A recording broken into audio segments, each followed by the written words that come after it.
নুশুনে তেখেতে গৈ বাথৰুমত সোমাইছে আপোনাৰ কবিতা কিয় নুশুনে কাৰণ আপোনাৰ কবিতা শুনিলে মই প্ৰভোগ কৰাম আপুনি মোক আপোনাৰ দৰে কবিতা লিখিবৰ মোৰ মন যাব আৰু আপোনাৰ দৰে কবিতা লিখিলে মই ৰাইজৰ ওচৰলৈ যাবলৈ নোৱাৰিম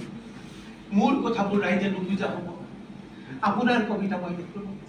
মোক মোৰ ভাষাৰে লিখিবলৈ দিয়ক যাতে মই ৰাইজৰ ওচৰলৈ যাব পাৰোঁ এতিয়াও সমাজত দুবিধ কবি আছে এবিধে চৰ্চা কৰি আছে কেনেকৈ এটা কঠিন চিত্ৰকল্পেৰে তেওঁলোকৰ ব্যক্তিগত জীৱনৰ অভিজ্ঞতাবোৰ লিখিব পাৰে সকলোৰে ব্যক্তিগত জীৱনৰ অভিজ্ঞতাবোৰ ধৰি লোৱা হ'ল বিৰাট বৰষুণৰ দিন এটা বৰষুণ আহিছে এজন ল'ৰাই সি বৰষুণত গোচা দি আছে মাকৰ লগত মাক আছে ভনীয়েক আছে তাৰ লগত গোচা দি আছে পথাৰ মনি কৰিছে পথাৰত কবিতা লিখিছে ৰুৱা পুতি কবিতা লিখিছে পথাৰ মনি কৰাৰ কবিতা লিখি আছে আন এজনে সেই সময়ত ঘৰত বহি এটা বেলেগ ধৰণৰ পৰিৱেশ এৰিষ্টক্ৰেটিক এটা পৰিৱেশত ড্ৰিংক কৰি আছে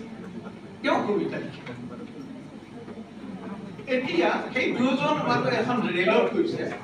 এজন তৃতীয় শ্ৰেণীৰ ডবাত উঠিছে এই ল'ৰাজন পথাৰৰ ল'ৰাজন আৰু ফাৰ্ষ্ট ক্লাছত পঢ়ি গৈছে সেইজন কবি তেওঁ যিবোৰ কবিতা লিখিব তেওঁৰ জীৱনৰ অভিজ্ঞতাৰে চেলুলয়ডৰ কবিতা তেওঁ গান শুনি শুনি ধুনীয়া গান শুনি শুনি কবিতা লিখি আছিল ৰুমত সেই মানুহজনে কবিতা যেতিয়া লিখিব গৈ এই ট্ৰেইনত যোৱা মানুহজনে তেওঁৰ জীৱনত তেওঁ যি অভিজ্ঞতা আহিব সেই অভিজ্ঞতাৰ লগত এই পথাৰত পোছা দি থকা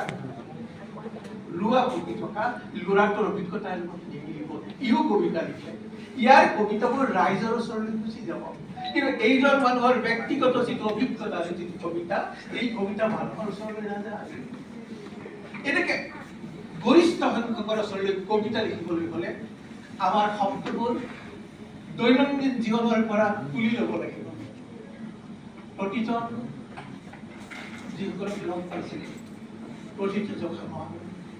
যিবোৰক লগ পাইছিল তেওঁলোকে কৈছিল মানুহৰ বুকুৰ মাজত দৈনন্দিন জীৱনত বুকুৰ মাজত যিবোৰ শব্দ থাকে সেই শব্দবোৰ তুলি আনি কবিতা লিখাটো বৰ সৰল কথা নহয় কিতাপী কথাৰে কবিতা লিখিব পাৰি সদায় কিতাপ পঢ়ি থকা মানুহে কিতাপৰ শব্দৰে কবিতা লিখিব পাৰে কিন্তু মানুহৰ বুকুৰ মাজত ৰৈ থকা শব্দবোৰ যিবোৰ শব্দ মানুহৰ বুকুৰ মাজত আছে সেই শব্দবোৰ তুলি অনা বৰ সৰল কথা আজি মই মাত্ৰ আমাৰ মিলনৰ কবিতা বহুত বুজি পায় কাৰণ তেওঁ সাংবাদিকতা জীৱনৰ য'তে যায় ততে তেওঁৰ যি শুনে সেইবোৰ কথাকে কবিতাৰ কাৰণে লিখি দিয়ে এইবোৰ পিছৰ প্ৰজন্মই কেনেধৰণে ভৱিষ্যতে কেনেধৰণে গ্ৰহণ কৰে বেলেগ কথা কিন্তু গৌৰৱ কৰিবৰ মন যায় আমাৰ এই অঞ্চলত এজন কবিৰ জন্ম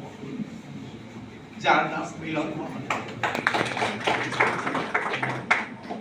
জীবনেই কবিৰ জন্ম হ'ব জীবনেই লেখকৰ জন্ম হ'ব সেইডোখৰ ঠাইত দুৰ্ভাগ্যৰ কথা দক্ষিণ কামৰূপ উৰ্বৰ হৈ অনুৰ্বৰ কাৰণ দক্ষিণ কামৰূপত পঢ়ুৱৈৰ সংখ্যাই কম লেখাটোতো দূৰৈৰ কথা কিতাপ পঢ়া মানুহৰ সংখ্যা কম কিতাপৰ দোকানী কেইজনে হুমুনিয়া কাৰিকাৰী হয় কিতাপ কিনা মানুহ নাই আৰু আটাইতকৈ দুখৰ কথা কলেজত কাম কৰা যিবোৰ আমাৰ আটাইতকৈ অভিজ্ঞতাপুষ্ট মানুহ তেওঁলোকেই কিতাপ পঢ়িবলৈ হেনো এৰিছে কলেজ বিশ্ববিদ্যালয় মহাবিদ্যালয় হাইস্কুল যিবোৰ আচলতে শিক্ষাপ্ৰাপ্ত মানুহবোৰ থাকে সেইবোৰ মানুহে পৰীক্ষা পাছ কৰাৰ পিছত যেন আৰু পঢ়িবলগীয়া নাই যিদিনাই পৰীক্ষা পাছ কৰিছে আৰু পঢ়া কাম নাই এতিয়া মই ক'ব পৰা হৈছোঁ তাৰ ফলতে এটা ডাঙৰ কথাৰ সৃষ্টি হৈছে সেলফ এলিয়েনেশ্যন আত্মবিচ্ছিন্নতা আৰু সেই আত্মবিচ্ছিন্নতাই হ'ল আজিৰ দুখৰ কাৰণ আমি দুখত নাই নহয় আমি দুখত আছো কাৰণ আত্মবিচ্ছিন্নতা কি সেই আত্মবিচ্ছিন্নতা প্ৰতিজন মানুহৰ মাজত এটা শিশু থাকে এজন কিশোৰ থাকে এজন যুৱক থাকে এজন বৃদ্ধ থাকে আমি আমাৰ শিশুটোক বেলেগটোক বেলেগ কথা শিশুটোক মাৰি পেলাইছো। এইখন সমাজত আহিয়েই ক'ব নোৱাৰাকৈ শিশুটোক মাৰি পেলাওঁ, আমি আমাৰ শিশুটো নথকা মানুহ এটা হওঁ, শিশুৰ পৰা বিচ্ছিন্ন হওঁ, নিজকে নিজৰ পৰা বিচ্ছিন্ন কৰোঁ, আৰু নিজকে নিজৰ পৰা বিচ্ছিন্ন কৰা মানুহে সুখ বিচাৰি ফুৰিবলগীয়া হয়, সুখ বিচাৰি ড্ৰিংক কৰে,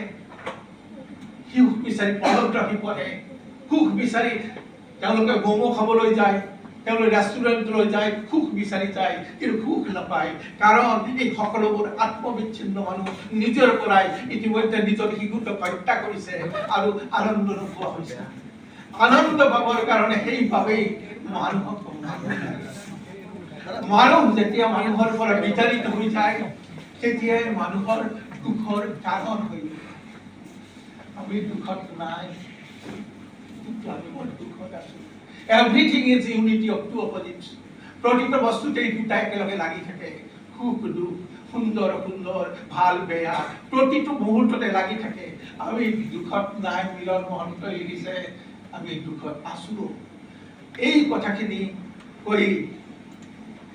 মোৰ বক্তব্য উদ্বোধন হোৱা বুলি ঘোষণা কৰিলো। আৰু উদ্বোধন